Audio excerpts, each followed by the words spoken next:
Welcome back. It is estimated that about 2.1 million Americans are living with type 1 diabetes. About 314,000 of those patients are kids under the age of 20. And while there are steps that we can take to manage the disease, a lot of support and care is obviously still needed. So this morning, we're learning more about an annual race held by the Children's Diabetes Foundation that is working to provide that support. And these two folks are going to help me tell you all about it. Joining me is Lindsay Klatt and Mackenzie Atencio. Thank you both for joining us. So let's start by talking about the 5K and how you're both involved. Mackenzie, I'll start with you. Yeah, so the 5K is just what you said. It's a 5K and a kids fun run. So we've got runners, walkers, people with strollers that come with their families, and then the kids will run around later in the morning around a little course, and they get cheered on by parents and stuff, and they've got bouncy castles that they can do and a human hamster ball and all that stuff. A human hamster ball. They love that thing. That's one I haven't heard. And so it's really for the whole family. Yes, exactly. Bring your friends, all of that. Yeah. Okay, and how are you involved with it? Tell me where you come from and... Well, I've worked at CDF, the Children's Diabetes Foundation, for about 4 years. So we're really an intimate, wonderful staff. So when there's an event, we all kind of pitch in, hands on deck. And I've lived with type 1 diabetes for 29 years, so. Okay, so this is the 12th year the Children's Diabetes Foundation has put on this race.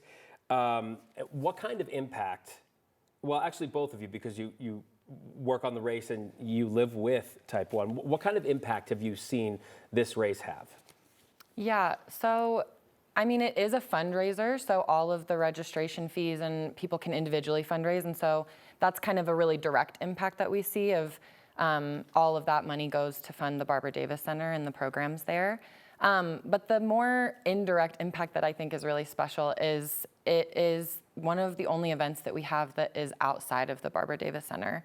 And so people get to come and, you know, whether they're patients or practitioners or just people who want to come and have a fun time, they get to build community in that way and come to the Barbara Davis Center and not have to go to a doctor's appointment, which I think is really cool. Less of a controlled environment, less of a medical environment. Yeah, more of a fun one. Okay. Yeah.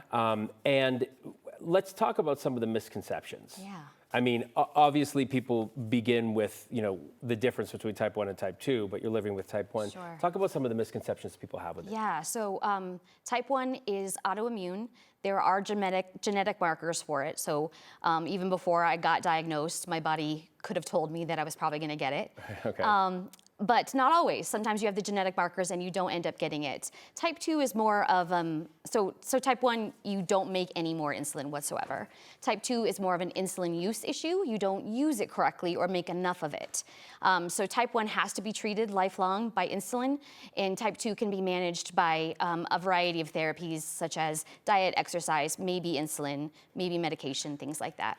And just for folks, and I want to know from you how people can help if they can't make it to the race, but just so people understand what we're talking about, how does this, and obviously people live with type 1 beautiful lives, but how does it affect your daily life? Oh, it's tough because it's estimated that a person living with type 1 diabetes makes an extra 200 to 300 decisions a day.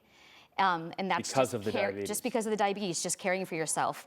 Day in and day out, 24/7. So it really is, you don't have a break. You're always thinking about it. If you're a mom or a dad with a kiddo with it, you're always thinking about them. So it really, it takes a toll on your daily life all the time. Yeah, you need to be zeroed in and laser focused, and it takes up a lot of your time. Right. But you can live. You can. We've come so far, and the doctors at the BDC, the Barbara Davis Center, are doing amazing things with clinical care and research. And when I was diagnosed in 1997, it was wildly different. So we're doing really, really great with how far we've come, but we've got a long way to go because it's still really hard. Yes, someone who grew up through the 90s, a lot of things are different. Right? Just tell me quickly how people can help get a hold of you if they can't make it to this. Yeah, they can go to our website, childrensdiabetesfoundation.org, and go to our events tab for Run for the Ring. There's a virtual race. They can donate if they can't make it. So. Okay, guys, thanks so much. Thank you. Best of luck with the event. I hope it's a little cooler than it is today. I hope so too. This is small things. Yeah. All right, we'll be right back. Thanks.